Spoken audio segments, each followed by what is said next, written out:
ये पैगाम है भारत के हर कंटेंट क्रिएटर के नाम। जय भीम बड़ा सीधा हंसी जय भीम जय Bhim app available on the play store and Apple app store now.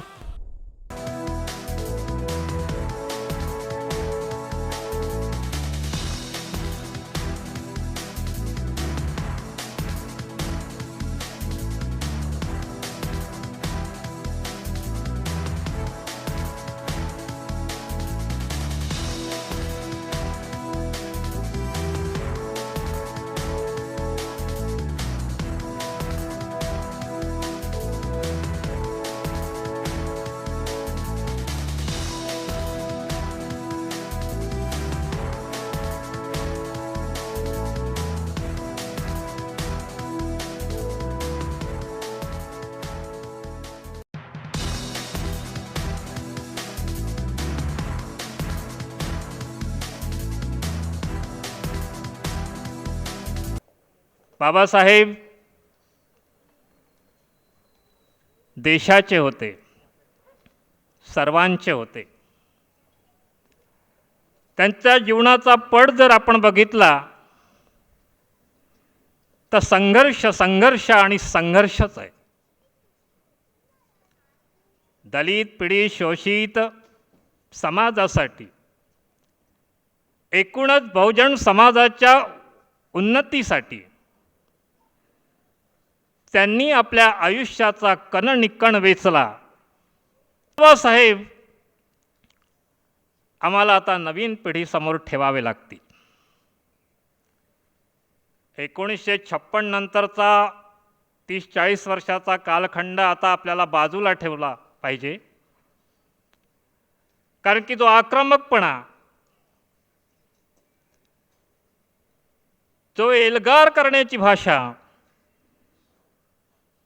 ते आता थोडी बाजूला ठेवून सामंजस्याची भूमिका यासाठी घ्यावी लागेल. आपणा सर्वांना ठाऊक आहे की या देशामध्ये 1990 नंतर धार्मिक उन्माद वाढला. त्या धार्मिक उन्मादाचं रूपांतर आज काय झालेलं आहे ते आम्ही प्रत्यक्ष आपल्या डोळ्यांनी बघतो आहोत. हा धार्मिक उन्माद बाबासाहेबांना अपेक्षित नव्हता. तो इथल्या बुद्धिजीवी वर्गालाही अपेक्षित नाही,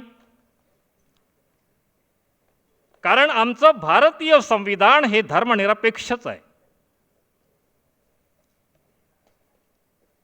बाबासाहेब जरी दलितांचे नेते होते, दलित, पीडित, शोषित समाजाचे नेते होते,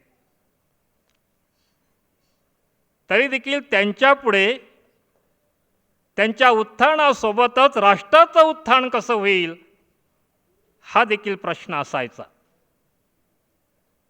काही प्रश्नांचा आपण उहापोह करू. आज आपली भारतीय लोकसंख्या 130 कोटीच्या वर गेली.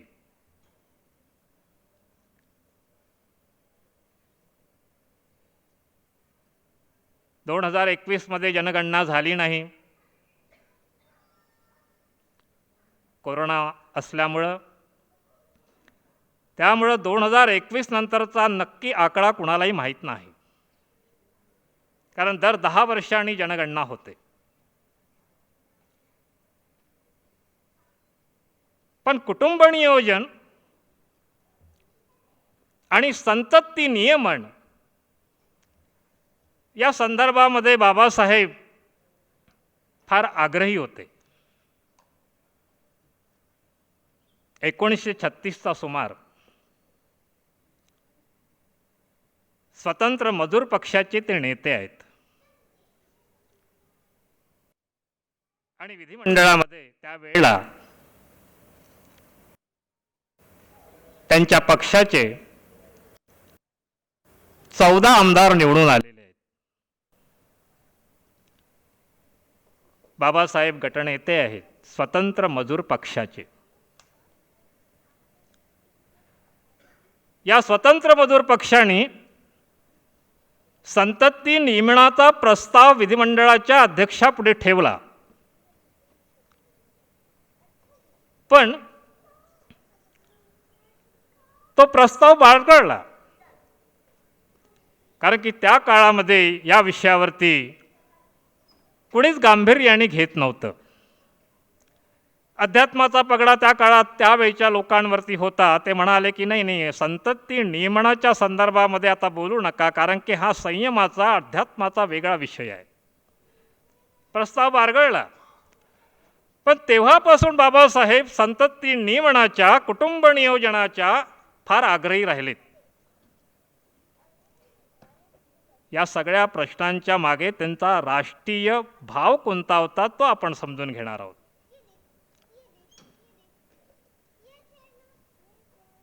प्रस्ताव बाळगला, पण पहिला प्रस्ताव ठेवणारे बाबासाहेब आंबेडकर सतत तो विषय पुढे पुढे नेत राहिलेत. तुम्हाला आश्चर्य वाटेल, या संदर्भात त्यांनी स्वतःची उदाहरणं दिलेली आहेत. कुटुंब नियोजन का असावं, संतती नियमन का असावं, स्वतःच्या जीवनातली अनुभव दिली आहेत बाबासाहेबांनी. ते म्हणालेत, माझ्या वडिलांना 14 मुलं होती. आम्ही भावंड 14, मी 14वा. तुम्हाला कल्पना आहे, 14 पैकी 7 मरण पावलीत आणि 7 भावंड जिवंत होती. ते आपल्या कॉलेजमधलं उदाहरण देतात की मी एल्फिन्स्टन महाविद्यालयामध्ये शिकत असताना कुटुंब मोठं असल्यामुळं, माझी भावंड जास्त असल्यामुळं मला माजरपाटचा सदरा घालावा लागायचा. फटका कोट अंगावर असायचा, खिशात पैसे नसायचे, पायात वाहना नसायच्या. ही अवस्था का? कुटुंब मोठं असल्या कारणाने. स्वतःची उदाहरणं बाबासाहेबांनी दिलेली आहेत. माझ्या वडिलांचं चुकलंच असं ते म्हणायचे. मग स्वतःच्या कुटुंबाविषयी त्यांनी उदाहरण दिलेलं आहे एका स्नेहसंमेलनाच्या कार्यक्रमात. भाषणामध्ये तेच म्हणतायत की मला 5 मुलं होती, त्यापैकी 4 मरण पावलीत. त्यावेळेला वाईट वाटायचं, पण आता मला कळलं की जे झालं ते चांगलं झालं, कारण की 5 मुलांचा सांभाळ करताना त्यांच्या शिक्षणाचा बोज वाहताना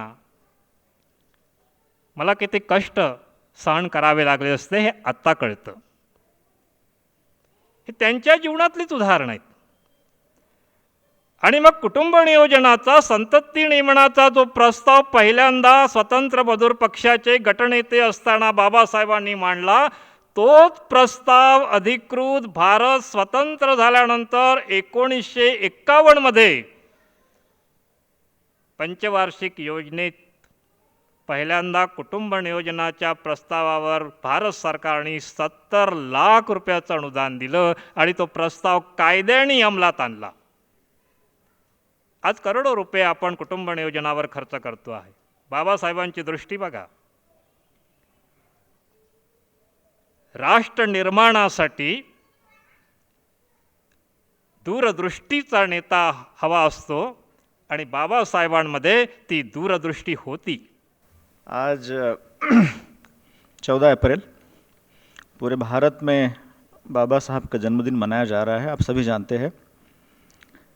और भारत तो जयंती मना रहा है, लेकिन इसलिए नहीं कि उनकी नज़र में महान थे,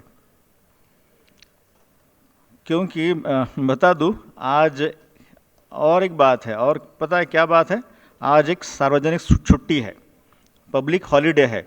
इसलिए आप देखते होंगे कि आज पूरा भारत, लगता तो है कि पूरा भारत मना रहा है. और सभी जानते, पूरे भारतीय लोग जानते हैं, इंडियंस जानते हैं कि भारतीय संविधान के प्रमुख शिल्पी बाबा साहब रहे, लेकिन भारतीय ये भी बात बेहतर जानते हैं कि सामाजिक परिवेश के कारण या सामाजिक परिवेश के प्रभाव के कारण उन्हें मतलब बाबा साहब अम्बेडकर जी को दलित नेता के रूप में अधिक जानते हैं।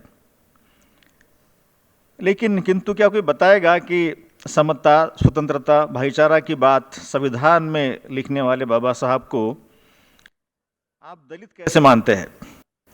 अब ये तो एक महत्वपूर्ण सवाल है कि जिस पर हम लोगों ने गौर करना चाहिए।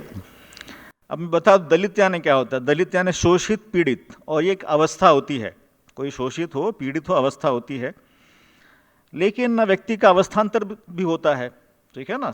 हर एक व्यक्ति जो होता है उसका अवस्थांतर होता है, लेकिन इस पर अक्सर हम गौर नहीं करते। बाबा साहब एक जब लाइफ जिए तो कई भूमिका अदा की उन्होंने, और हम व्यक्तिगत जीवन में भी इसी प्रकार से डिफरेंट पड़ाव पर लोग होते हैं। लेकिन बाबा साहब को उस नज़रिए से नहीं देखा गया। आप सभी जानते हैं यथास्थितिवादी प्रसार माध्यमों ने उन्हें अनुसूचित जाति के नेता के रूप में पेश किया है। आप सभी बेहतर जानते हैं। अब उनका तो ठीक है, लेकिन उनको अनुयायी मानने वाले हम लोग, और वो भी पढ़े लिखे लोग, उन्होंने क्या मतलब हम लोगों ने क्या उन्हें उस दायरे से बाहर देखने का प्रयास कभी किया? हाँ, किया, जरूर किया, लेकिन कहाँ?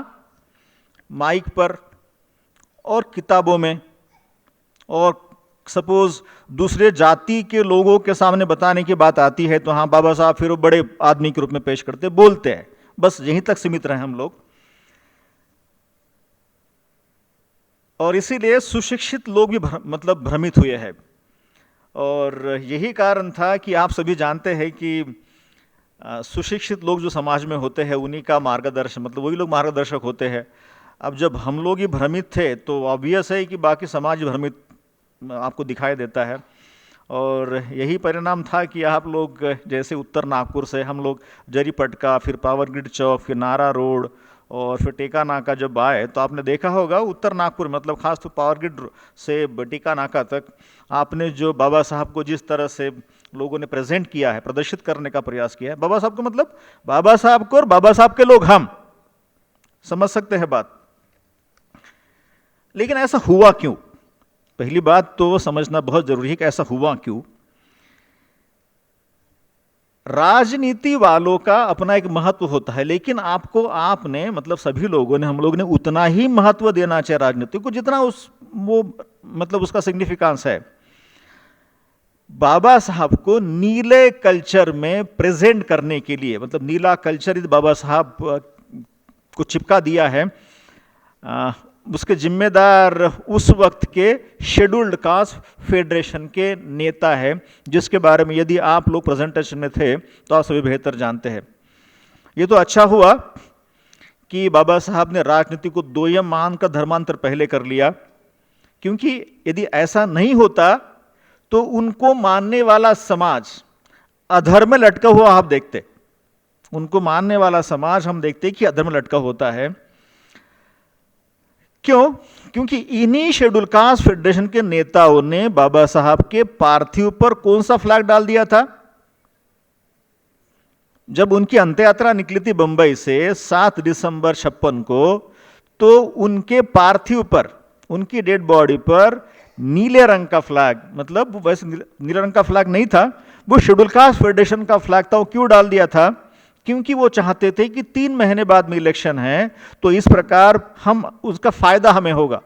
और यही चाहत थी कि दीक्षा के पहले भी वो चाह रहे थे कि भाई पहले आप इलेक्शन होने दीजिए, उसके बाद दीक्षा लीजिए। इस प्रकार मतलब देखिए, पॉलिटिशियन पहले अपना फायदा देखता है, वो देखता है कि उसका नाम पहले महत्वपूर्ण हो, और इसलिए वो धर्मांतर की जो बात है, पीछे वाली बात मान रहे थे। और इसीलिए पूरे भारतवर्ष में उसके बाद देखते हैं हम लोग कि नीली पहचान अब कौन से लोगों की बन गई है, इसे बताने की केवल आवश्यकता बिल्कुल नहीं है। और हाँ, रंग केवल रंग नहीं होते हैं, ये मत कहना कि नहीं साहब क्या फर्क पड़ते, कोणत्या रंगानी, है ना, इस प्रकार से सवाल भी करते हैं लोग। तो रंग केवल रंग नहीं होते, रंगों में संस्कृति होती है। और मैं फिर से बता दूं, एक बार, दो बार, 10 बार बता दूं, नीले रंग की संस्कृति यह शेड्यूल कास्ट की संस्कृति है और शेड्यूल कास्ट फेडरेशन के कारण वो कल्चर बन गया है। बाबा साहब चाहते थे कि उसके बाद रिपब्लिकन पार्टी ऑफ इंडिया की स्थापना करे, और यदि वो ऐसा होता, मतलब उनके जीवित रहते उस पार्टी की स्थापना होती, तो उस फ्लैग का कलर, मतलब रिपब्लिकन पार्टी ऑफ इंडिया का कलर नीला कभी नहीं होता तो मे भी 3 कलर का होता या 2 कलर का होता। और हां, ये टूटे हुए लोगों की संस्कृति है। और हां, दुश्मन यही देखना चाहता, दुश्मन बहुत खुश है और टूटे हुए लोग हम हैं, इसीलिए फिर जुड़ जाते किसी के साथ में। कैसे? पहले जुड़े कांग्रेस के साथ में, फिर जुड़े बीजेपी के साथ में, क्योंकि टूटे हुए लोगों का अपना वजूद कुछ नहीं होता। ठीक है, ऐसा उन्होंने मान भी लिया है। चूंकि ऐसा मान लिया तो फिर दिक्कत की बात नहीं है। तो इसलिए आज आप शाम को जब घर जाओगे, है ना, मतलब यहां से हम जाएंगे, तो जरा समाज में जहां भी आप रहते हैं उनको समझाने का प्रयास कीजिए अपने लेवल पर। ये ऐसा नहीं है कि भाई आप लोग मानते हैं, आप लोग समझते हैं, तो केवल हमारा मानना, हमारा मतलब हमारा समझना पर्याप्त नहीं होता है। बाबा साहब पहले ही चल बसे और फिर हम देखते हैं कि नीली संस्कृति वाले लोग उस कल्चर को परिवर्तित करने की क्षमता रख न सके। और मैं जब, मेरे ख्याल से हम लोग कस्तूरचंद पार्क के आसपास थे, तो मैसेज आया, मैं अमुक अमुक बोल रहा हूँ, ठीक है, और बाबा साहब की जयंती की शुभकामनाएं, और फिर जय भीम नमो बुद्धाय। अब ये मैसेज शायद आपने सुना होगा, पता नहीं, आई डू नॉट नो, लेकिन जो मैसेज आया बताना चाह रहा है, अच्छा हाँ, मैसेज पॉलिटिशियन का था। ये मैसेज जो था, मतलब वॉइस रिकॉर्डेड मैसेज था, पॉलिटिशियन का मैसेज था। और इसीलिए आप लोग कम से कम खुद अपनी बात को मतलब सही क्या है, गलत क्या है, समझने का प्रयास करना है। क्योंकि पॉलिटिशियन कभी नहीं चाहेगा, पॉलिटिशियन कोई भी हो, यथास्थिति बनाए रखने का काम वो करता है। वो आपका क्यों ना हो, जिसको आप कहते हो ना कि मेरा आदमी है, भाई आपका आदमी है, लेकिन वो किसी का किसी पार्टी के साथ जुड़ा हुआ है, तो इसीलिए वो आपका आदमी नहीं होता। टूटे हुए लोगों का प्रतिनिधित्व करने के लिए फिर वो अपने सर पर क्या करते हैं, नीली टोपी जरूर पहनते हैं, क्योंकि वो बताना किसको चाहते हैं? उनको बताना चाहते हैं कि मैं नीले लोगों का प्रतिनिधि हूं, मैं नीले कलर के लोगों का प्रतिनिधि हूं। और हमें अच्छा लगता है यदि हम नीले वाले हैं, तो हम ये समझते हैं कि ये हमारा नीला वाला लीडर है। ठीक है, इसी प्रकार हम लोग बाबा साहब को बड़ी बड़ी तो बात करते हैं। जैसे हम प्रेजेंटेशन में जब लोग आते हैं तो कहते हैं कि बाबा साहब तो विश्व रत्न थे। अरे मेरे बड़े भाई, बाबा साहब विश्व रत्न थे, तो जब हम फ्लैग की बात करते थे तो कहते थे कि ये फ्लैग में क्यों, बाबा साहब तो विश्व रत्न थे। मतलब समझ लेना चाहिए कि ये ऐसे लोग भगोड़े होते हैं। भगोड़े मतलब सच्चाई से भागने वाले लोग होते हैं। वो जिसने बोला, जो लोग बोलते हैं, वो तो भारत के लोग हैं। जब भारत के लोग हैं तो भारत में चिंता हमें करनी है कि बाबा साहब को हम किस रूप में प्रदर्शित करते हैं, किस रूप में पेश करते हैं। मैं बता दूं आखिरी में कि ये बाबा साहब का अपमान करते हैं हम लोग, और बाबा साहब को नीले कलर में प्रेजेंट करना और खुद नीले भी हो जाना, यह बाबा साहब का अपमान है। बाबा साहब के नाम पर हम अपमान की संस्कृति का प्रदर्शन करते हैं। इस बात को मैं 1 बार, 2 बार, 10 बार बता सकता हूं। क्यों? क्योंकि बाबा साहब जब उनका देहांत होता है, उनके पार्थिव पर जब हम लोगों ने रखा जो फ्लैग, नीला कलर का फ्लैग रखा था, बाबा साहब बोल नहीं सकते थे, क्योंकि जब अंत हो जाता तो आदमी बोलता नहीं है। और उसी का फायदा हम लोगों ने लिया, उसी का फायदा लिया कि अब तो आप हो नहीं, बोल नहीं पाओगे। क्योंकि उन्हीं के जो लोग थे, उन्हीं के साथी लोग थे पहले, वो तो चिंता में थे कि ये पता नहीं कब चले जाते हैं। बाबा साहब इसलिए कहते हैं कि मेरे मरने के पहले ही ये विवाद उत्पन्न हो गया है कि भाई अध्यक्ष कौन, सेक्रेटरी कौन।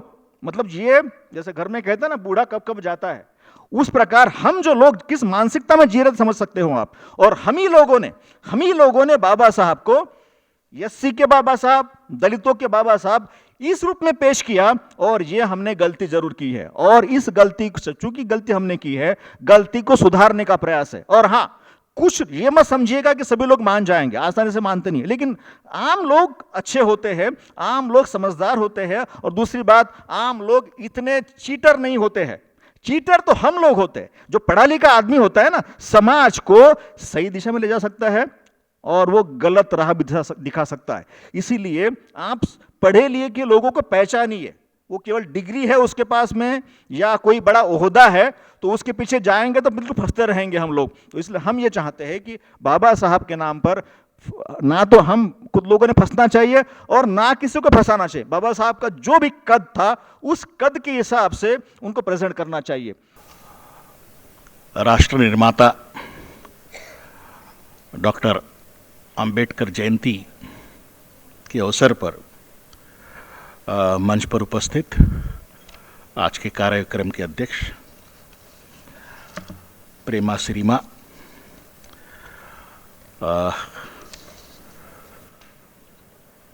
सुरेंद्र बुराड़े जी, माननीय गोल्डी जॉर्ज, माननीय शबीर पठान, और अभी मुझे ऐसा लगता है कि इस कंप्लीट कंसेप्ट और ऑर्गेनाइजेशन के पीछे जो है, जिनका भी प्रस्तावना हमने सुनी, डॉक्टर विनोद अनावरत,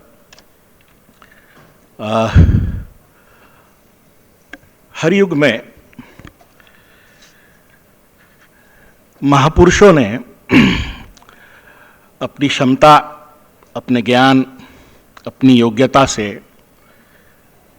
समाज में बहुत बड़े बड़े परिवर्तन किए हैं। और मैं समझता हूं कि ऐसे ही महापुरुष की डॉक्टर बाबा साहेब अम्बेडकर की जयंती आज हम मना रहे हैं। संविधान के शिल्पकार तो थे ही वो, लेकिन ऐसा कोई मुझे एरिया नहीं दिखता जहां पर उन्होंने अपने विचार ना रखे और अपनी सोच ना रखे हो। और मैं जब भी उनको पढ़ता हूं तो बहुत प्रभावित होता हूं।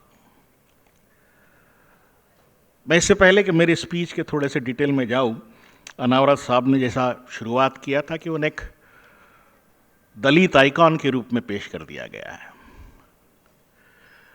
मैं जहां तक समझता हूं कि हम लोगों का जिनसे संघर्ष है, मैं डायरेक्ट नाम तो नहीं लूंगा, मैं उसे गवर्निंग क्लास कहता हूं इंडिया की। आई होप यू अंडरस्टैंड आज गवर्निंग क्लास कौन है। तो ये आज से ही नहीं, गवर्निंग क्लास की एक स्ट्रैटेजी रही है। ये स्ट्रैटेजी ऐसी है कि जब भी उस गवर्निंग क्लास के रूट्स को, उसके फाउंडेशन को जब भी कोई धक्का देना चाहता है या बदलना चाहता है, तो उसके पास बड़ी सटीक स्ट्रैटेजी है। और unless and until we understand this strategies और हमारी काउंटर स्ट्रेटजीज जब तक नहीं लाएंगे, तब तक हम ये संघर्ष में जीत नहीं सकते। मैं लड़ाई नहीं कहूंगा, मैं संघर्ष ही कहूंगा इसको। और वो स्ट्रैटेजी क्या है उनकी, जैसा आज का कंसेप्ट है, वेरी गुड कंसेप्ट। मैं तो इसके लिए डॉक्टर विनोद और उनके जितने भी साथी हैं, आज की जो रैली थी एक अलग यूनिक रैली है, कंसेप्ट अलग है, आइडियोलॉजी वही है। और आज के दौर में हमें कोई नई आइडियोलॉजी की जरूरत नहीं है। हमें बाबा साहब ने, महात्मा फुले ने, हमारे महापुरुषों ने एक विचारधारा दी है जो परफेक्ट है। सिर्फ उसको वक्त के साथ नई स्ट्रैटेजीज, नई एवेन्यूज के साथ में सामने आना होगा। तो जैसा मैं कह रहा था कि बाबा साहब को एक छोटे से सेक्शन में उन्होंने फिट करने की कोशिश की, क्योंकि उनकी स्ट्रैटेजी है सबसे पहले कि उनके फाउंडेशन को कोई भी अगर धक्का पहुंचाने वाली चीज होती है तो सबसे पहले वो उसको इग्नोर करता है, वो ध्यान ही नहीं देगा। हो सकता है कि आज की भी हमारी रैली को कुछ लोग इग्नोर करने की कोशिश करें, लेकिन वो बताता है कि इग्नोर कर रहा है, लेकिन इग्नोर नहीं करता है। सेकंड, जब वो देखता है कि इग्नोर नहीं हो रही है और ये लोग बढ़ते ही जा रहे हैं, तो फिर वो हंसी उड़ाना चालू करता है लोगों के बीच में कि ये ऐसा है, वैसा है, कुछ ना कुछ बात पकड़ के हंसी उड़ाएगा। जब वो देखता है कि फिर भी नहीं रुक रहा है, तो फिर वो डिफेम करता है, बदनाम करता है, ताकि लोग उसके करीब ना जाए।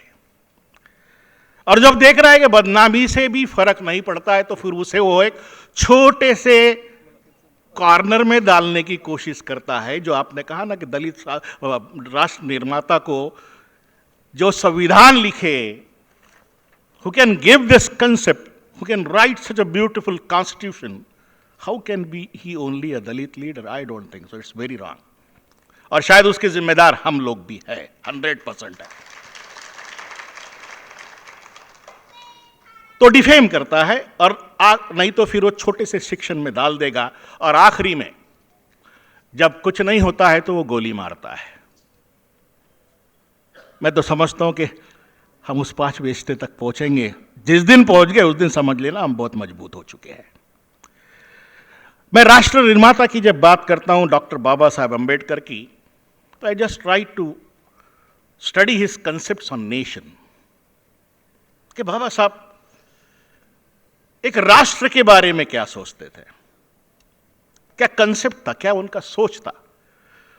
तो ये मुझे उनकी 25 नवंबर 1949 की जो स्पीच है उनकी, जब उन्होंने संविधान को पेश करते हुए दिया था। वो कहते हैं कि आजादी के बाद अगर आप ये समझ रहे हो कि भारत का गठन हो गया है, एक राष्ट्र का गठन हो गया, अगर आप ये समझ रहे हो तो आप एक गलत भ्रम में जी रहे हो। You are cherishing a delusion in your self. अगर किसी को यह लगता है कि 47 में तो आजाद हो गए, आजादी मिल गई, एक राष्ट्र का गठन हो गया जिसका नाम भारत है, बाबा साहब कहते हैं नो, इस भ्रम में मत रहिए। वो कहते हैं कि वो राष्ट्र कैसे हो सकता है जिसमें लोग हजारों जातों में डिवाइडेड हो। Where is the unity? जहां लोग इतने डिवाइडेड हो, वो एक राष्ट्र कैसे हो सकता है? और वो ये कहते हैं कि इस हिसाब से ना तो हम एक सामाजिक तौर पे राष्ट्र है, ना तो हम एक मनोवैज्ञानिक तौर पे राष्ट्र है। और इस भ्रम को, इस सच्चाई को जो मैं कह रहा हूं, बाबा साहब ने कहा भारत का जो जातियों में बटा हुआ समाज है, वो जितने जल्दी इस बात को समझ लेगा, इस भ्रम को समझ लेगा, वो ये समझ जाएगा कि एक राष्ट्र निर्माण में बाधाएं क्या है और जरूरतें क्या है। And the most important things he says, वो कहते हैं caste is an anti national concept. ये वर्ड यूज किया है, ही यूजेस दिस वर्ड कि जात, कास्ट ये एक एंटी नेशनल कंसेप्ट है, बिकॉज ये लोगों को, इंसानों को आपस में बांटती हैं, जोड़ती नहीं है।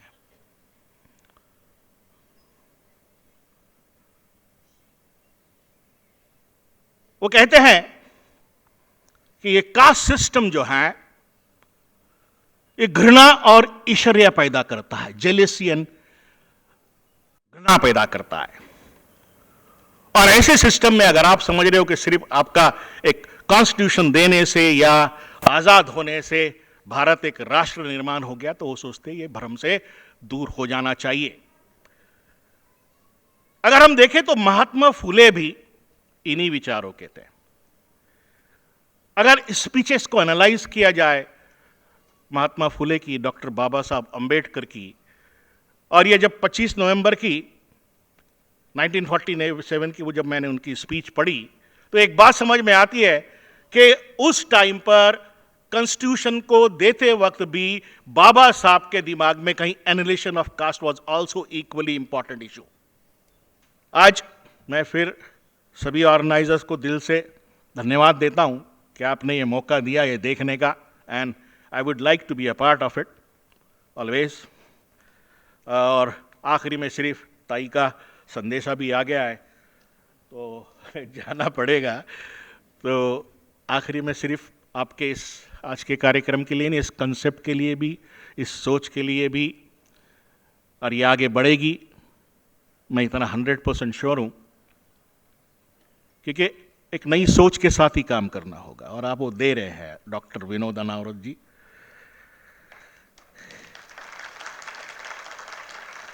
तो मैं यहाँ जितने लोग हैं उनके लिए 2 लाइन बोलूँगा और शब्दों को विराम दूंगा कि हमारे जुनून का नतीजा जरूर निकलेगा। हमारे जुनून का नतीजा जरूर निकलेगा, हमारे इस संघर्ष से नूर निकलेगा। शुक्रिया। जय भीम, वंदे भारत। बहुत बेहतरीन कोशिश आने वाले भारत के लिए, जो 26 जनवरी 1950 को अपेक्षित थी, वो आज देखने को मिल रही है, ऐसा कहा जा सकता है यकीनन।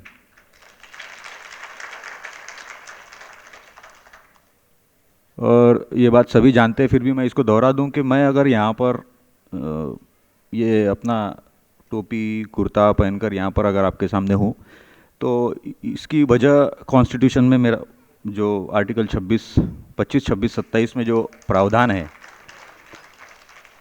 उस वजह से मैं इस अपने धर्म के परिधान पर यहाँ पर आपके सामने पेश हुआ हूँ।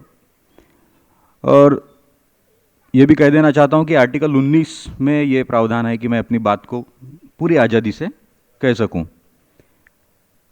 ये भी मैं बतौर ख़ास बता देना चाहता हूँ, क्योंकि इस मुल्क में रहने वाले मुस्लिम कम्युनिटी के लोग जो है, वो अगर अपना पहनावा पहनकर चलते हैं, हमारे सिख धर्मीय अपना पहनावा पहनकर चलते हैं, तो ये कहीं ना कहीं कॉन्स्टिट्यूशन के द्वारा दिया गया राइट है। बस हो गया, डॉट। अब सेकंड पॉइंट है ना। तो आज जो वर्तमान परिस्थिति भारत की है, और हमारे अभी कार्यक्रम लेने का जो एक है छोटा सा एक तरीका है, यानी मुझे लगता है मैं ये कह सकता हूँ कि इससे पहले मैंने जितने कार्यक्रम देखे हैं ना, और शायद इसके बाद भी ऐसे कार्यक्रम होंगे जिसमें 90% रिजल्ट वही निकलेंगे जो हमको और महापुरुषों को अपेक्षित नहीं है। क्योंकि वो आदत है ना सर, वो लत बन गई है। अब वो आदत बनने को भी तो 72 साल लग गए ना, अब छूटने को कुछ तो लगेंगे। लेकिन तब तक दुश्मन अपना झंडा और अपना डंडा और अपना परचम गड़ा चुका होगा। ये बात थोड़ा ध्यान में रखना, समझ रहे ना मैं क्या बोल रहा हूँ। तो इतना वक्त हमारे पास भी नहीं है, इसीलिए विनोद सर ने भी कहा है, और मैं उसको अपने शब्दों में कहना चाहता हूँ कि ये जो मामला है, अब वर्तमान परिस्थिति में अब सुशिक्षित जो लोग हैं ना, यानी शिक्षित लोग जिनको अपन कह सकते हैं, अब शिक्षित लोगों का रोल कुछ रह नहीं गया। अब बदलाव ये लोग नहीं ला सकते, समझ रहे? बदलाव शिक्षित लोग नहीं ला सकते। क्यों? अगर शिक्षित लोगों को लाएंगे तो परेशानी हो जाएगी, प्रस्तावना सेकंड में करनी पड़ेगी। बेशक सच कह दो अगर से लोगों को बुरा लगे, है ना साहब? क्योंकि अगर गलती पकड़ी नहीं जाएगी तो सुधारी कैसे जाएगी? अब शिक्षित लोग गलतियां करते हैं, और 72 सालों में यही हुआ। सर ने एग्री किया प्रस्तावना में, लेकिन मैं ये कहना चाहूंगा कि अब दौर प्रशिक्षित लोगों का है। इस देश को बदलाव के लिए प्रशिक्षित लोगों की जरूरत है। शिक्षित आदमी गलती करने के 90% चांसेस है, लेकिन प्रशिक्षित आदमी गलती करने के 0.1% भी चांसेस नहीं होते। मैं क्या कहना चाह रहा हूं वो आप समझने की कोशिश करें, ठीक है? डॉट। अब तीसरा पॉइंट है ना, आप समझ गए? तो अभी तीसरा पॉइंट ये है कि अब इस देश को, मुझे नहीं लगता कि अब राजकारणियों की या और किसी की और इसकी और उसकी किसी की ज़रूरत है, क्योंकि 72 सालों में हमने सबका टेस्ट ले चुके हैं। तो अब देश को राजकारणियों की ज़रूरत नहीं है। इस देश में अगर बदलाव आएंगे तो वो क्रांतिकारी ही ला सकते हैं। अब किसी की ज़रूरत है ऐसा लग नहीं रहा, क्योंकि बहुत एक्सक्यूज हो गया ना, बहुत एक्सप्लेनेशन हो गया, बहुत सब कुछ हो गया। अब एक्शन करना है तो एक्शन के लिए ट्रेंड लोग चाहिए होते हैं। लॉजिक कितने लगाएंगे? लॉजिक नहीं, कितने लगाएंगे लॉजिक? और बदलाव की एक वैज्ञानिक प्रणाली है। बुद्धा ने भी उसको कहा है कि बदलाव लाने के लिए स्वयं को बदलना पड़ता है, खुद को बदलना पड़ता है। और ये 14 अप्रैल का जो प्रोग्राम हो रहा है ना अभी, ये उस बदलाव का एक वाहिद उदाहरण बनकर सामने आएगा। तो इस बदलाव को अपने को कंसिस्टेंटली आगे मेंटेन करते रहना है। ये उन लोगों की जवाबदारी है जो इस हॉल में आज उपस्थित है। वो गलती से भी ये गलती ना करें कि उसको कल्चरल बनाए, समझ रहे ना? वो कल्चर नहीं था। ये उदाहरण मिसाल के तौर पर, एक लेडी अगर उसको वो हामला हो जाए, यानी गर्भधारणा उसको हो जाए, और उसने जिस तारीख उसका जब वो बच्चे को जन्म देती है, तो बच्चे का जन्मदिन कब मनाते अपन? जब वो प्रेग्नेंट हुई थी तब, या जब वो उसका डिलीवर हुआ तब ना? अभी 2 तारीख है, 26 नवंबर और 26 जनवरी, है ना? उदाहरण वही है, शायद सटीक ना बैठे लेकिन आसान, समझने में आसान हो जाए आपको। 26 नवंबर को संविधान दिन हम लोग मनाते हैं। संविधान भारत का है, भारत राष्ट्र है और राष्ट्र का ग्रंथ है संविधान, और उसको हम 26 नवंबर को मनाते हैं। और 26 नवंबर को देखा जाता है कि पूरी इंडिया के अंदर जो लोग मनाते हैं, इंडिया के बाहर भी जो लोग मनाते होंगे, वो पर्टिकुलर एक कम्युनिटी के हैं। अच्छा, दूसरी बात यह है कि ये 26 नवंबर को संविधान दिन मनाने का कार्यक्रम 2015 से ही होश में लाया गया, समझ रहे? यानी इंजेक्टेबल है, ये इंजेक्ट किया हुआ है। अब इंजेक्ट क्यों किया? 26 जनवरी जो प्रजासत्ताक दिन है, गणतंत्र दिन है, और उसी दिन संविधान लागू हुआ। उस दिन की महत्व को, गरिमा को खत्म करने के लिए काउंटर प्रोग्राम 26 नवंबर है, ऐसा कहा जा सकता है। ठीक आ गई है? अब मुझे भी इजाज़त लेनी पड़ेगी, और उसके पहले मैं आपको बुद्धिज़्म का एक मैसेज देता चलूं। यानी इस्लाम में भी वही कॉन्सेप्ट को माना है, चरत भिक्खवे चारिकम। अभी रमज़ान का महीना चालू है, मेरा भी रोज़ा चालू है, उसी हालत में मैं आपके सामने हूँ। हमको तो 1 महीने का रोज़ा रखने के लिए कहा गया है, लेकिन बुद्धिज़्म में तो वो जो चरत भिक्खवे चारिकम जो है, वो भिक्खु जो चारिका करेंगे, वो उनके लिए तो कोई लिमिटेशन नहीं, पूरा साल भर भी कर सकते ना। मतलब मैं ये कह सकता हूँ कि आपके पास में कोहिनूर है और हमारे पास तो कोहिनूर का टुकड़ा है, फिर भी काम नहीं हो रहा है, मैं जो समझाना चाहता था वो आप समझ गए, ऐसी आशा और अपेक्षा करता हूँ। आयोजकों ने मुझे यहाँ पर बुलाया, उसके लिए बहुत बहुत धन्यवाद। वंदे भारत, नमो बुद्धाय,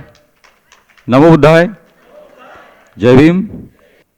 सदियों से हमारे इस मुल्क में एक ऐसी विचारधारा पैदा की गई जिसमें जात पात में हमको बांटा गया, वर्ण वंड में भी बांट दिया गया, ऐसा बना दिया, वो बात बोलने का भी मन नहीं करता कि हम किसी को छोटी जात या नीच जात बोलें। लेकिन ये नामों से बुलाया गया, उनको ज्ञान लेने से, विद्या लेने से भी दूर रखा गया, धर्म मंदिरों से भी दूर रखा गया। जैसे पहले भाई साहब बता रहे थे, हमको हिंदू कब बोला जाता है?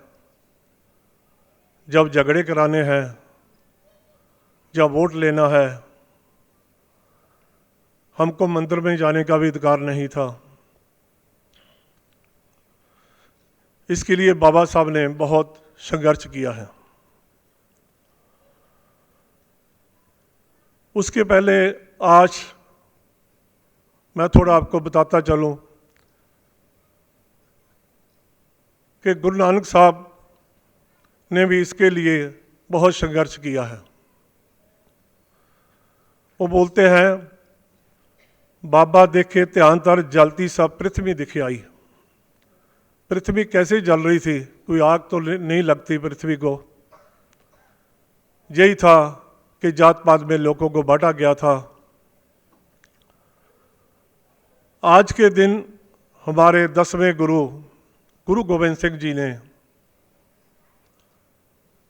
ये जो सिख धर्म की संपूर्णता के उसको मजबूत किया था, जिसको हम किसी भी धर्म में अब प्रवेश करते हैं तो उसका प्रण लेते हैं। उसमें 5 प्यारों की पंचायती राज की उन्होंने चुनाव किया और उसमें सब जिसको अपन छोटी जातियाँ बोलते हैं सभी लोग शामिल हुए। वो आज के दिन अनंतपुर साहब में हुआ था, जिसको हम 5 प्यारे बोलते हैं। उसमें छवि, नाई, झीवर, जिसको छोटी जाति बोलते हैं, वो 5 जो उसमें शामिल हुए थे। और उसको एक खालसा पंथ का गुरु साहब ने नाम दिया, वहाँ सिंह और कौर लगाया, ऊंचा दर्जा दिया। गुरु साहब ने यही बोला था कि मैं जो पछड़ी जातियां हैं इनको मैं सरदार बनाऊंगा।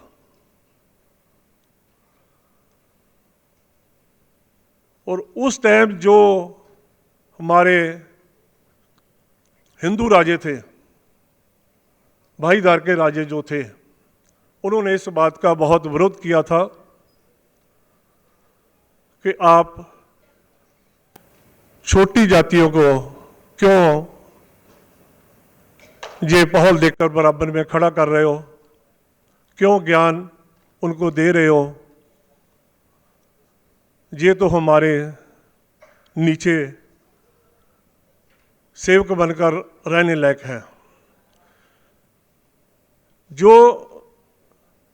अपन संघर्ष की बात कई बार मुगलों के साथ जोड़ दी जाती है सिखों की, जो सरासर गलत है। उस टाइम में बहुत ऐसे मुसलमान भाई हुए हैं जिन्होंने इस संघर्ष के अंदर सिखों का साथ दिया। जंग जो हुए हैं वो विदेशी हमलावरों के साथ हुए हैं, जो अफगानिस्तान या उधर से चढ़ के आते थे।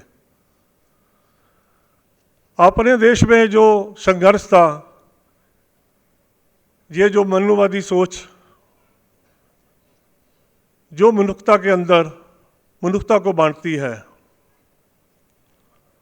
उसके खिलाफ सबने मिलकर लड़ा है।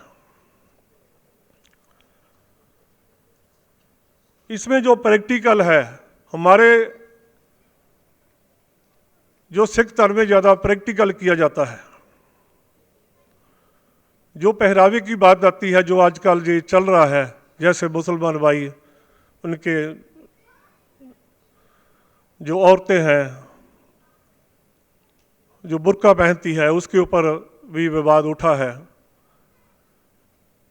इसी के लिए गुरु साहबों ने जो शहीदियाँ दी थी, जो एक मनुष्यता की धार्मिक आज़ादी है, हर आदमी को अपने धर्म में रहने की आज़ादी है, ना कि अपन किसी के ऊपर जबरदस्ती कोई बात थोप सकते हैं।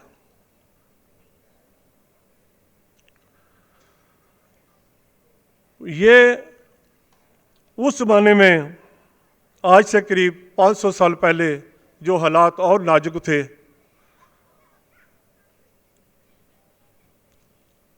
जो आप दरबार साहब गोल्डन टेम्पल में सरोवर देखते हो, पानी देखते हो, खैर आप लोग गए भी होंगे। उसका यही मकसद था, जिनको हम कुएं में नहीं चढ़ने देते, जिनको हम बराबर बैठने नहीं देते, उनको एक साथ नहाने का, स्नान करने के लिए बनाए गए थे। जो लंगर की प्रथा है, ये भूखे के लिए तो है ही, सबसे बड़ा उसमें यह है कि बराबरता। जब उस जमाने में, जो आज से 400-500 साल पहले, छोटी जातियों को बराबर में बैठने का अधिकार नहीं था, ये लंगर वहाँ से चला है। तो सबको एक बराबर में बैठ के लंगर खाना पड़ेगा, छकना पड़ेगा।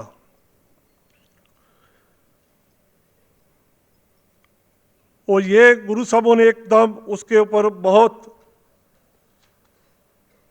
प्रैक्टिकल करके लोगों को दिखाया। और ऐसे बीच में जो सिख धर्म को भी बीच में हिंदू धर्म के साथ जोड़ा जाता है, जबकि इसके संस्कार बिल्कुल अलग हैं। इसमें हम लोग किसी मूर्ति पूजा, किसी देवी देवते को नहीं मानते हैं।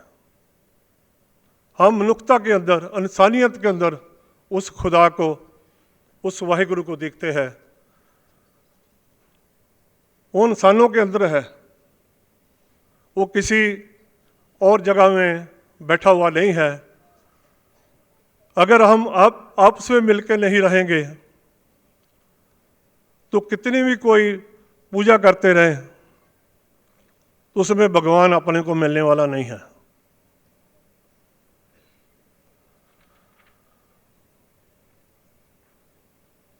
सबसे बड़ी जो सेवा है वो मनुष्यता की है। अभी हालात जो हमारे कुछ समय से अपन देख रहे हैं हमारे देश में, ये हमको बहुत पीछे लेके जा रहे हैं।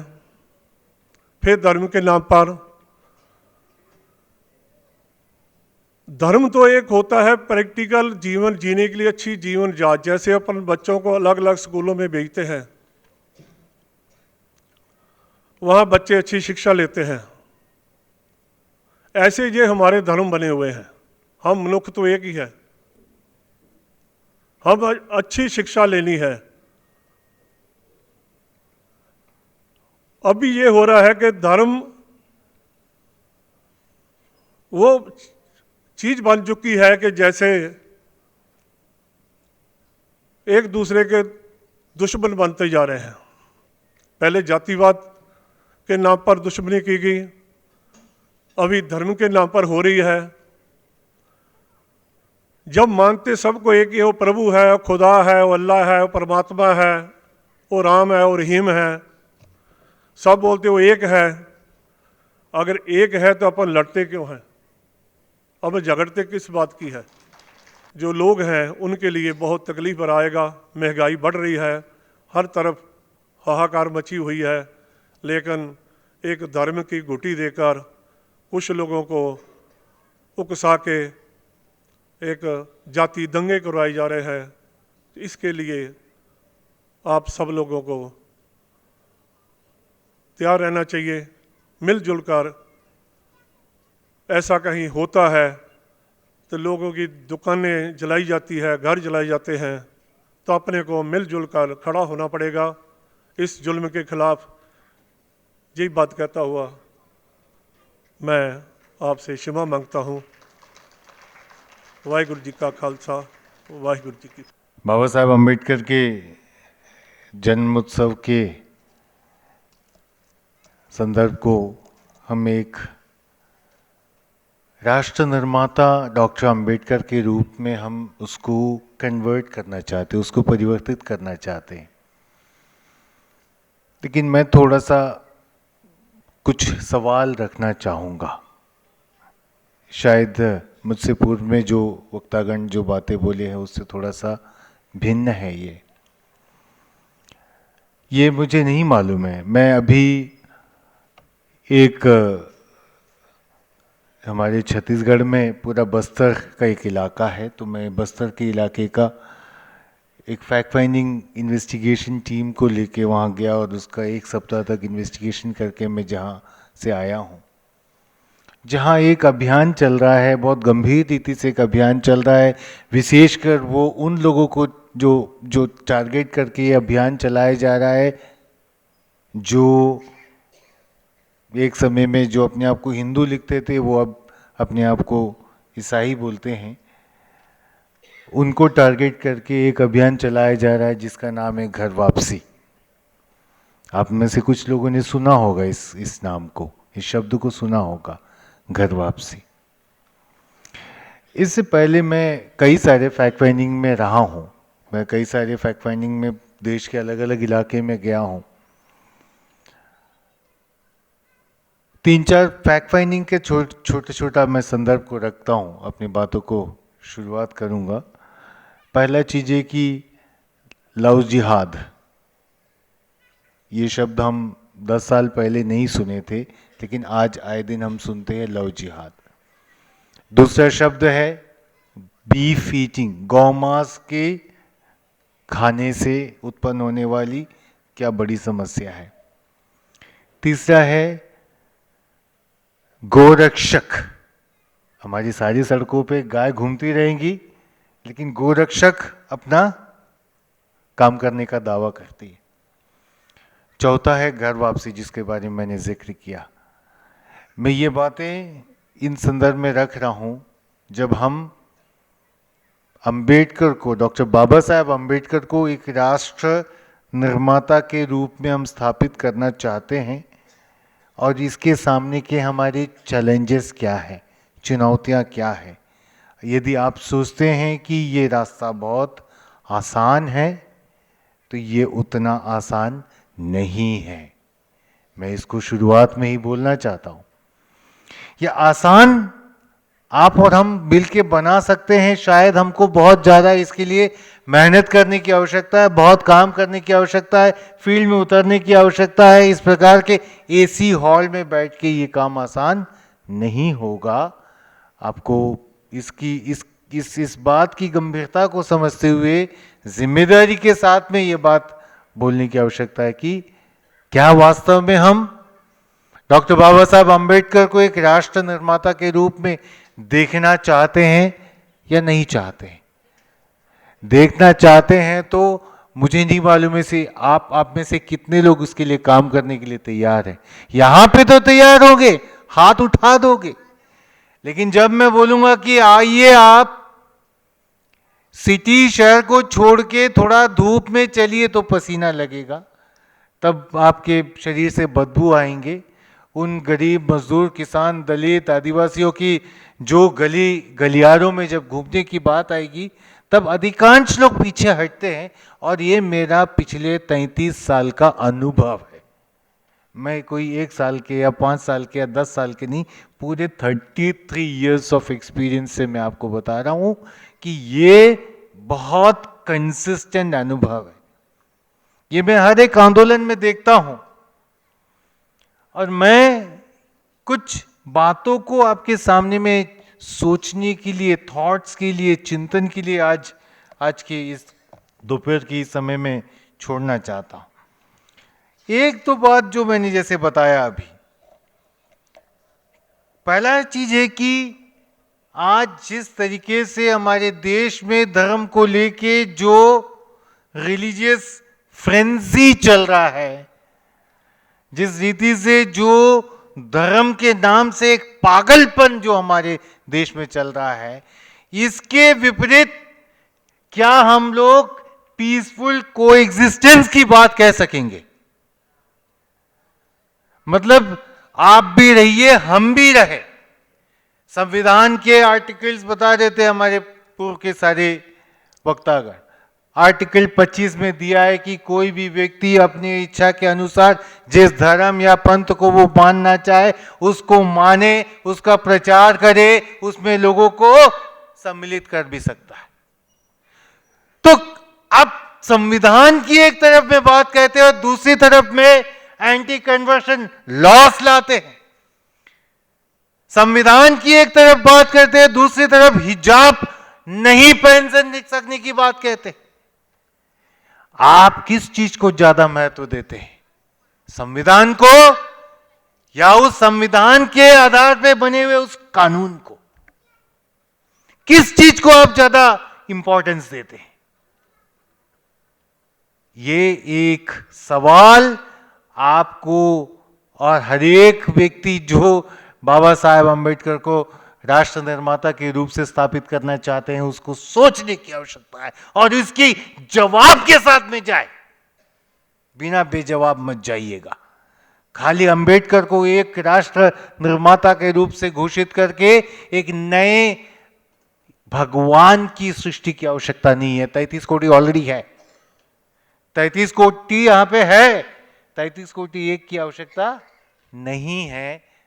Please be very sure what you want to make a strong position that Dr. Ambedkar is one of the craftsmen of this, or rather the founding father of the nation building process of India.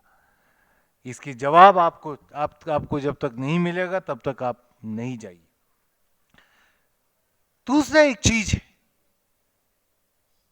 The dream project, doctor Ambedkar का dream project, that was annihilation of caste. annihilation of caste क्या है? खाली वो किताब नहीं है, जात पात तोड़क मंडल के लिए लिखा गया वो भाषण नहीं है जो बाद में किताब बन गया है. That was a project. He wanted to see India beyond the idea of caste. Caste के बिना. Now, what are we talking about? Caste के बिना का मतलब क्या है? खाली जाति व वर्णाश्रम धर्म के आधार में ही सीमित करके समझे जाने वाले एक व्यवस्था है, या डॉक्टर अंबेडकर ने जात को केवल उस वर्णाश्रम के सीमा के अंदर में ही देखा या समझा, या उसके बाहर भी समझा? या बाबा साहब अंबेडकर ने, why is he bringing the idea of caste? Because discrimination को वो एड्रेस कर रहे हैं.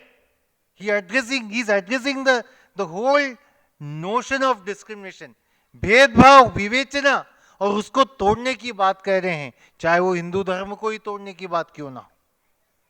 बाबा साहब ने बोला है हिंदू धर्म जब तक रहेगा तब तक जो है यह समानता की सीढ़ियां बनी रहेगी. तो सवाल यह है कि जो एंटी कास्ट मूवमेंट की जो बात है या एनाइलेशन ऑफ कास्ट की जो बात है, वो केवल जाति व्यवस्था को तोड़ने से ही नहीं होगा, आर्थिक समानता को भी तोड़ने की आवश्यकता है, स्त्री पुरुष के भेदभाव को तोड़ने की आवश्यकता है, और अलग अलग जो भाषाई भेदभाव की जो बात है उसको तोड़ने की आवश्यकता है. तो caste, class, linguistic differences, patriarchy, all forms of indifferences, all forms of जो तमाम प्रकार के जो भेदभाव के जो स्वरूप है उसको तोड़ने की बात. कहाँ है हमारा एंटी कास्ट मूवमेंट? कहाँ है आज हमारा जो एनिहिलेशन ऑफ कास्ट का प्रोजेक्ट? बाबा साहब अंबेडकर ने इस प्रोजेक्ट का सपना देखा, लेकिन वो स्वयं उसको नहीं करने पाए. हमारे हाथ में वो मैंटल दिए है. Do we have a vision for that? हमारे पास कोई आइडिया है कि इसको कैसे करें? एंटी कास्ट मूवमेंट आज देश में कहीं पे भी नहीं है. देश में कहीं पे भी नहीं है का मतलब यह है कि देश ने कभी एंटी कास्ट मूवमेंट देखा ही नहीं है. कुछ लोग पूछ सकते हैं कि मैं क्या बोल रहा हूं. आज तक जो हम लोगों ने देखा है, I am making a very honest, valid and conscious statement. बहुत ही जिम्मेदारी के साथ में एक स्टेटमेंट में बोलने जा रहा हूं, ध्यान से सुनिएगा. आज तक जो हमारे देश में हमने देखे हैं वो एंटी अपर कास्ट मूवमेंट है. We have not seen anti caste movement in this country. We have only seen anti upper caste movement in this country. आप एंटी अपर कास्ट मूवमेंट को एंटी कास्ट मूवमेंट की ओर कैसे convert करेंगे? That's the third challenge. The fourth challenge is the miss bus. जिन मुद्दों को आज से 30 साल पहले यहाँ के मूल निवासी शेड्यूल कास्ट शब्द मुझे पसंद नहीं है, क्योंकि मैं इसके बारे में फिर कभी आपसे बताऊंगा. It is as simple, as equivalent to the term Harijan. It is not a term, formed by Ambedkar. बाबा साहब अम्बेडकर ने इस टर्म को नहीं दिया है. It is a appeasement term used by the British bureaucratic brain. There is a long story behind it. फिर कभी हम इसके ऊपर बात करेंगे. आप सभी लोगों ने बहुत ध्यान से मुझे सुना, इसलिए मैं आप सभी का शुक्रगुजार हूँ. आयोजक राष्ट्र चेतना प्रेरणा मंच को मैं बहुत सारी बधाई देता हूँ और धन्यवाद देता हूँ कि उन्होंने मुझे यहाँ पे आमंत्रित किया. आप सभी लोग को बहुत बहुत धन्यवाद. जय भीम, जय फूले, जय संविधान. और आप लोगों ने जो नया नारा दिया वो क्या, मुझे सिखा दो। मुझे ये वंदे शब्द से थोड़ा प्रॉब्लम है, फिर भी मैं बोलता हूँ वंदे। धन्यवाद। तो अभी चूंकि 10 मिनट है, मैं 5 मिनट में मुझे जो बोलना है मैं बोल लेती हूँ, और फिर उसके बाद में, चूंकि बाबा साहब जी हाँ राष्ट्र नेता थे, हम उनके जो पूर्वज थे, जो कि महात्मा फुले को उन्होंने गुरु माना, तो ये बिल्कुल सही बात है। बिरसा मुंडा जी जिन्होंने राष्ट्र चेतना जगाई, क्रांतिकारी विचार जगाए, अपने शहीद हुए जो भगत सिंह जी है, वो सभी लोग राष्ट्र प्रेमी थे। लेकिन बाबा साहब राष्ट्र निर्माता क्यों?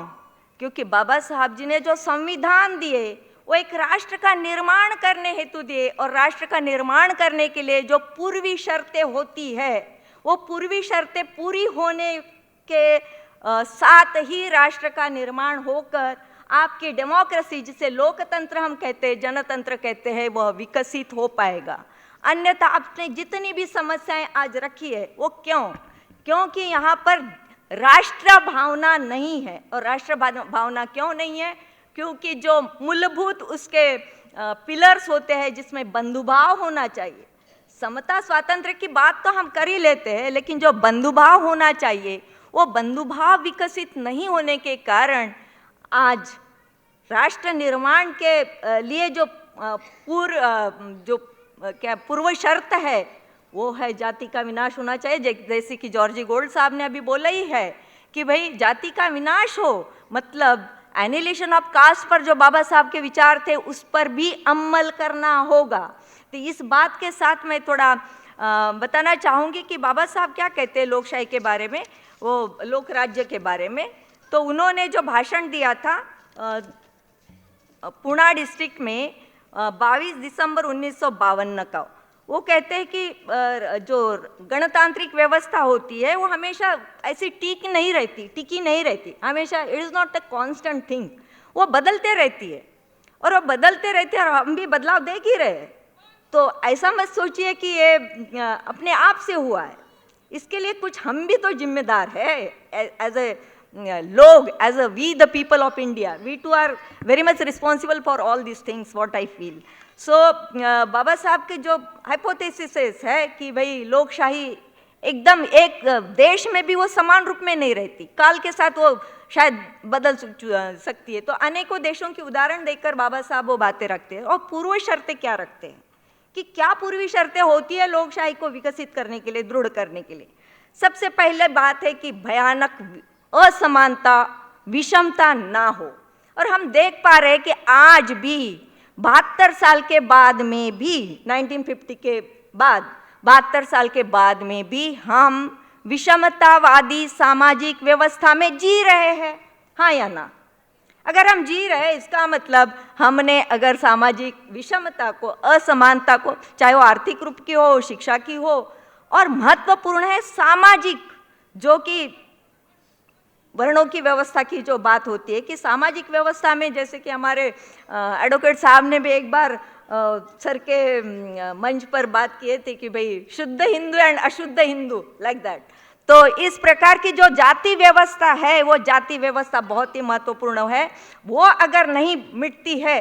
और बाबा साहब उसमें एक अब्राहम लिंकन का एग्जाम्पल देते हैं।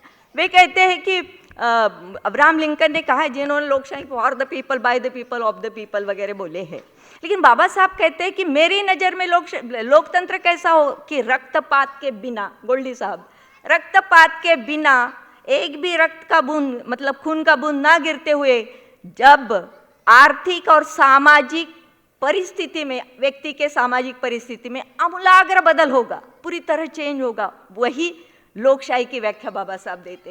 यानी अब्राहम लिंकन जी से भी आगे चलकर बाबा साहब जी बात करते, तो उसके लिए पहली महत्वपूर्ण शर्त रखते हैं कि सामाजिक विषमता खत्म हो। दूसरा बात बोलते हैं बाबा साहब की विरोधी पक्ष का अस्तित्व होना बहुत जरूरी है। और हम आज क्या देख रहे हैं वो तो आप सभी को पता है, मैं ज़्यादा बात नहीं करूँगी उस पर।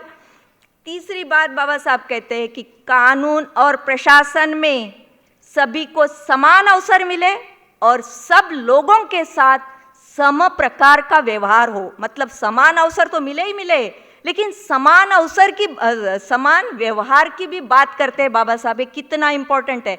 और हमारे जावेद साहब ने बहुत अच्छा एग्जाम्पल दिया कि एज अ गवर्निंग क्लास क्या होता है भेदभाव, as a governing class on the stage of administration and on the sentiments of the people.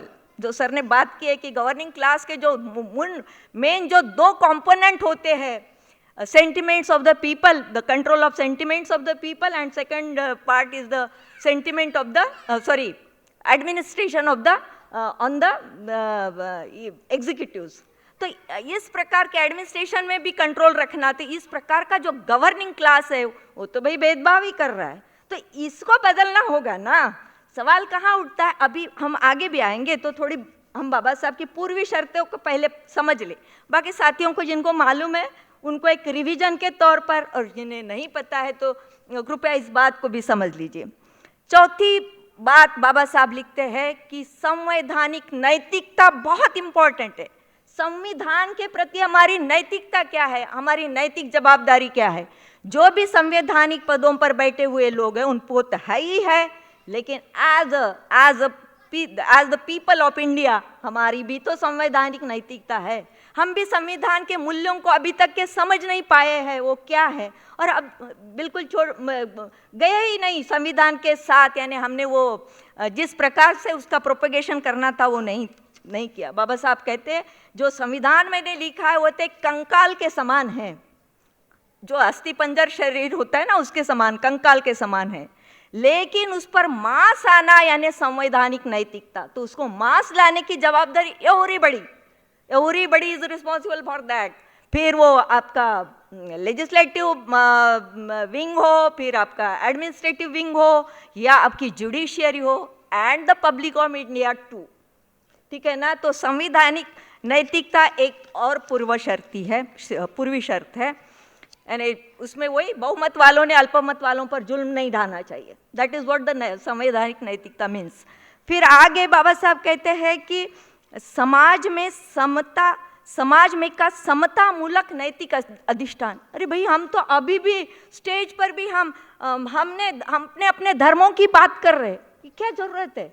जब हम राष्ट्रीय लेवल पर बाबा साहब के राष्ट्रीय लेवल पर बात करते हैं तो हम एक है, today we are the Indian, क्योंकि बाबा साहब का सपना वही था। तो इस प्रकार समाज में का जो समता मूलक नैतिक संविधानों का मूल्य है उसको कार्यशील रखना, हमेशा रखना, तो ये जिम्मेदारी हर एक किसी पर है, हर बंदे पर है। जो भी राष्ट्र निर्माण की कार्य में लगेगा उससे सामाजिक नैतिक मूल्यों को समता मूलक मूल्यों को प्रस्थापित करने के लिए ट्रेनिंग देना होगा, ट्रेन करना होगा, बताना होगा, प्रोपोगेट करना होगा।